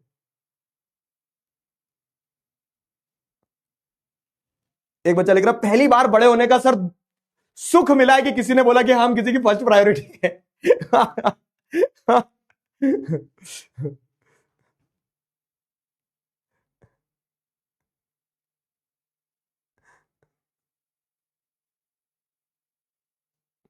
ठीक है, यही है। तो जो बच्चे हाथ ऊपर कर रहे थे ना कि मैं घर का छोटा बच्चा हूं, लड़का हूं, तो ध्यान रखना तुम किसी और की फर्स्ट प्रायोरिटी बन ही नहीं सकते, क्योंकि तुम अपने पेरेंट्स की ही सेकंड प्रायोरिटी हो। तो इस स्टेटमेंट के बाद में सारे बड़े बच्चों के मन में एक बार खुशी का माहौल छा गया है कि चलो किसी ने तो हमारा साइड लिया। Accommodation of social diversity clear हुआ? तो अब अगला आ जाओ, dignity and freedom of citizens. Dignity and freedom of citizens, चलो इकलौते वाले आ रहे हैं। कुछ बोलूंगा तो विवाद हो जाएगा, रहने दो। जो लिख रहे हैं ना कि हम इकलौते हैं,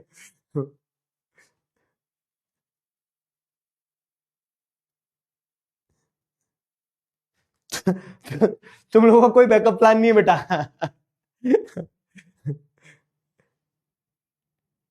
चलो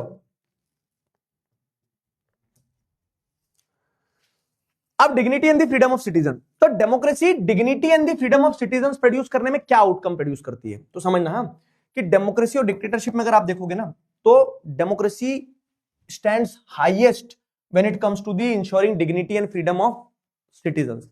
सिटीजंस की फ्रीडम और डिग्निटी की बात जब आती है, तो सिटीजंस की फ्रीडम और डिग्निटी की जब बात आती है, तो डेमोक्रेसी से अच्छा कुछ हो ही नहीं सकता है।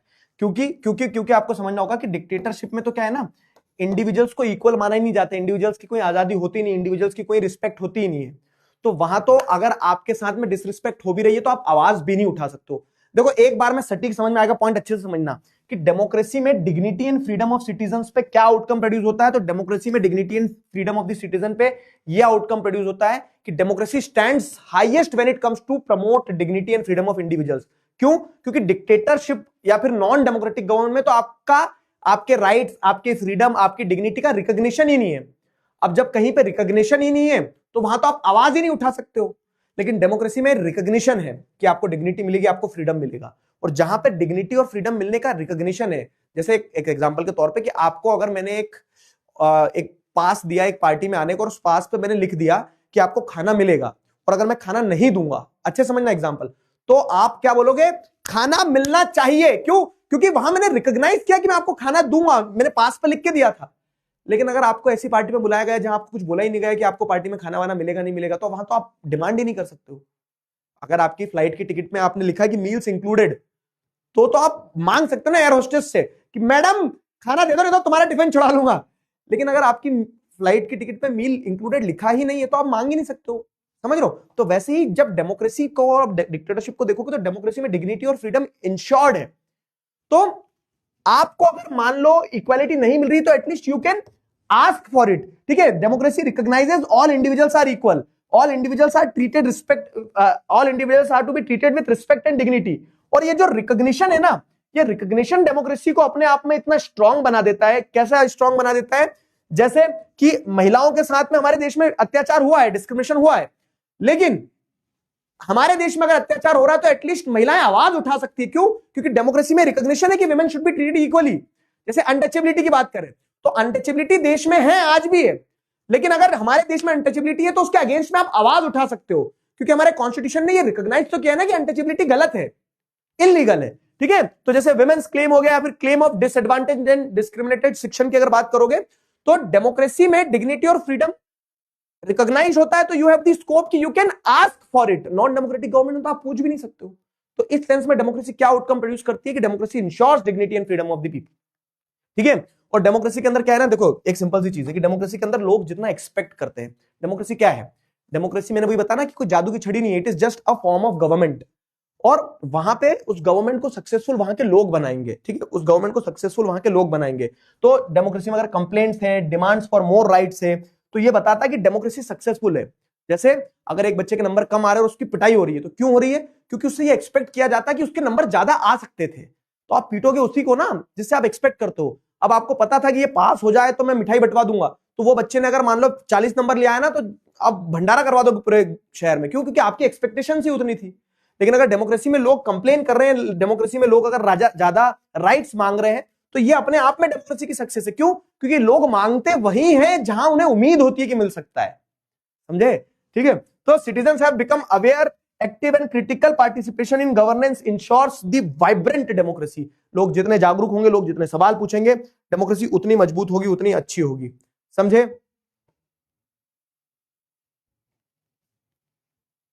ठीक है? क्लियर हुआ?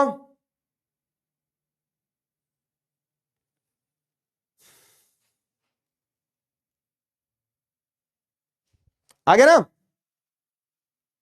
हमारा नेता कैसा हो? दिखराज सर जैसा हो। टेस्टिमनी मतलब क्या है? एग्जाम्पल्स। जैसे कोचिंग वाले लगाते हैं ना टेस्टिमनी, कि हमारे टॉपर से मिली है ना। बीच वाले बच्चों का क्या? बीच वालों को तो सीरियस ही नहीं लेते ना। बीच वालों, फर्स्ट वाले तो फर्स्ट प्रायोरिटी हो गए, सेकंड वाले तो सेकंड प्रायोरिटी हो गए, बीच वाले तो क्या बोलते हैं ना, एक्सीडेंटल होते हैं। मजा नहीं आया इसमें, एक लास्ट प्रायोरिटी और होना चाहिए। ठीक है? चलो, तो ये क्वेश्चन है, in a democratic country the government adopts environment friendly policies with the help of citizens and experts, which one of the following is a positive outcome of this process? The government is capable of determining policy on its own, citizens feel empowered to determine policy, corporate protects their own interest, market forces. अच्छा question है। एक democracy में लोग जो है, तो मतलब सरकार जो है लॉ बनाती है, एनवायरमेंट को और लोगों को इंक्लूड करके लॉ बनाती है, तो इससे क्या आउटकम प्रोड्यूस होगा बताओ? ऐसे ही कॉम्पिटेंसी बेस्ड टाइप के क्वेश्चन आएंगे थोड़े से। ठीक है? तो उनके लिए प्रिपेयर्ड रहना। ठीक है? चलो सेलेक्ट करो जरा फटाफट।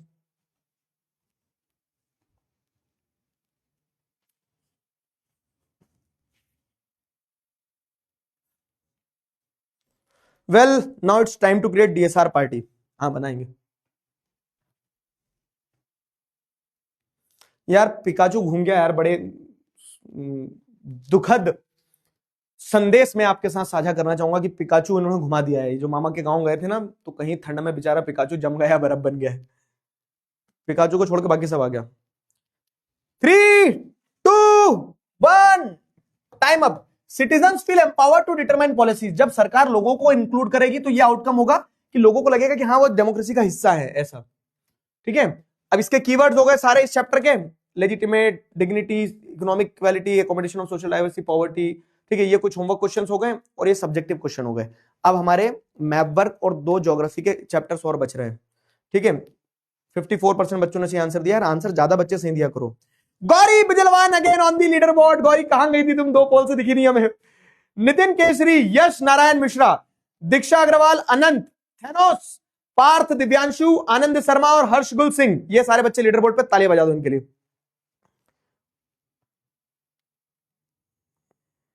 दूसरा पिकाचू लाएंगे अब।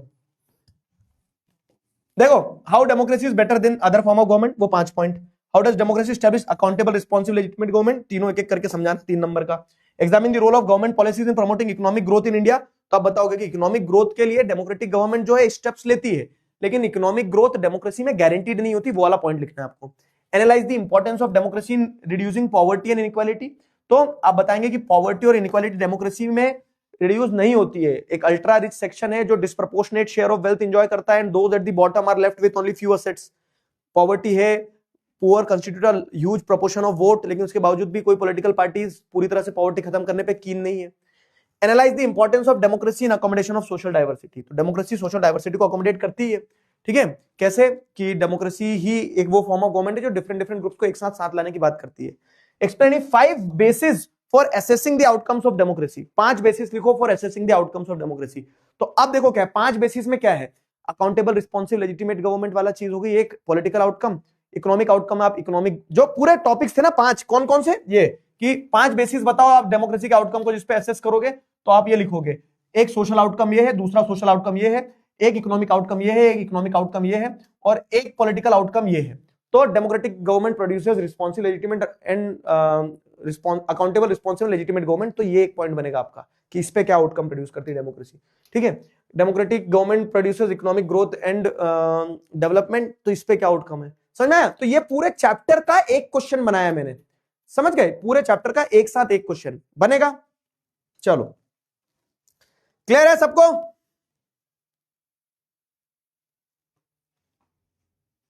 क्लियर है।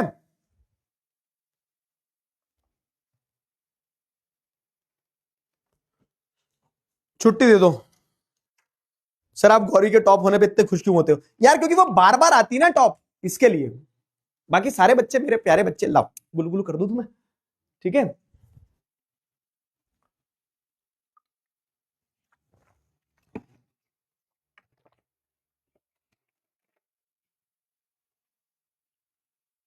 चलो